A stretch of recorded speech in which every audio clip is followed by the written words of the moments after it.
செல்வ வளம், பொருளாதார உயர்வு இதை தரக்கூடிய வழிபாடுகள்னு சில இருக்கு. மகாலட்சுமி தாயாரின் அருளை பெற்று தரக்கூடிய ஒரு வழிபாடு பத்தி தான் இந்த பதிவுல நான் உங்களுக்கு சொல்ல போறேன். சிவபெருமானுக்கு கண் விழிக்கிற ராத்திரி நம்ம எல்லாருக்கும் தெரியும் சிவராத்திரி. பெருமாளுக்கு கண் விழிக்கிற ராத்திரியும் எல்லாருக்கும் தெரியும் வைகுண்ட ஏகாதசி. அதே மாதிரி மகாலட்சுமி தாயாரை கண் விழித்து வழிபாடு செய்ய வேண்டிய நாள் புரட்டாசி மாதம் வரக்கூடிய பௌர்ணமி இரவு. அந்த பௌர்ணமிக்கு சரத் பூர்ணிமான பேரு.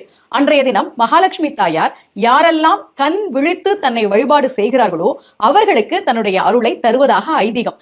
நாளை அக்டோபர் 6ஆம் தேதி காலையில 11:45 பௌர்ணமி தொடங்குது. அடுத்த நாள் 7ஆம் தேதி காலையில ஒரு 10:30 மணி வரைக்கும் இருக்கு. அக்டோபர் 6ஆம் தேதி இரவு கண் விழித்து மகாலட்சுமி தாயாரை வழிபாடு செய்ய வேண்டும். வீட்டுல மகாலட்சுமி படம் வச்சிருப்போம். தீப தூபம் காட்டி நிவேதனம், இனிப்பு நிவேதனம் வைத்து மகாலட்சுமிக்குரிய ஸ்தோத்திரங்களை சொல்லி நாம் வழிபாடு செய்கிற போது, அதுல முக்கியமா கனகதாரா ஸ்தோத்திரம் சொல்லி நாம் வழிபாடு செய்கிற போது நிச்சயமாக நல்ல ஒரு பொருளாதார உயர்வு இருக்கும் என்பது நம்பிக்கை.